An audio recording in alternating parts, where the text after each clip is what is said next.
I heard a Swami giving a nice talk on the importance of common sense. I got very interested because that's my favorite subject, because I know common sense is very uncommon. So that's why I said it's called common sense. There must be some reason for it. He was telling people that when you go to a master, a yogi, a teacher, don't leave your common sense behind. Carry it with you to test what he's saying. For example, he gave the story of another man who said, Master, I have another master who's more powerful than you are, because he influences people to such an extent. If he says to a disciple, jump from the top of this building, the disciple will jump. And I tell you, that disciple told this new master, and I tell you, if that master gave me instruction, jump from the house, I'll jump. Can any of your disciples do that?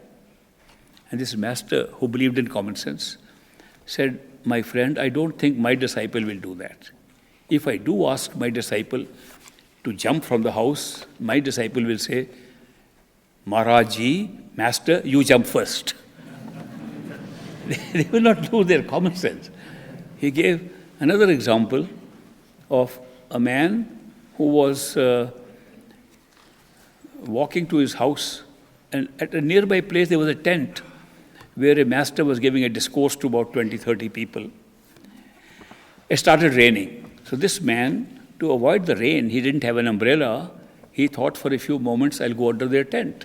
He was not a follower of the master, had never heard of the master, and he just went under the tent to prevent getting rain.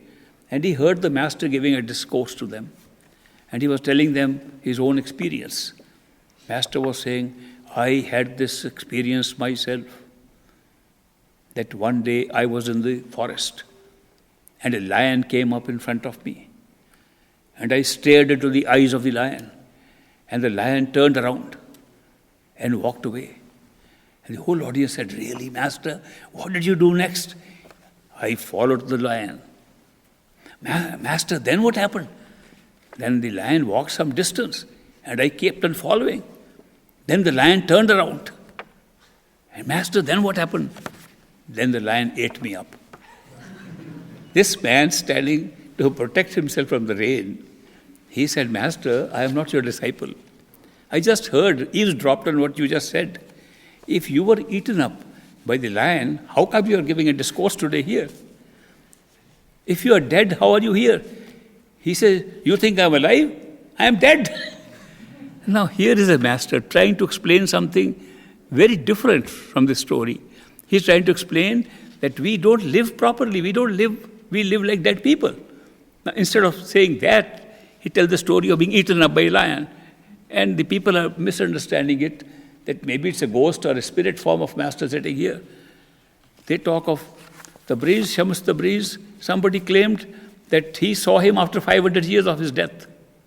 You could only see his ghost form, spirit form. So these kind of things that come up, we should not lose our common sense. We have been given that to use.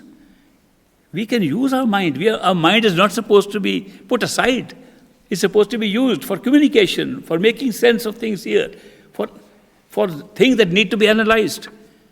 But it does not help in go within. They don't use it. They control it through meditation, through Simran, and through sound.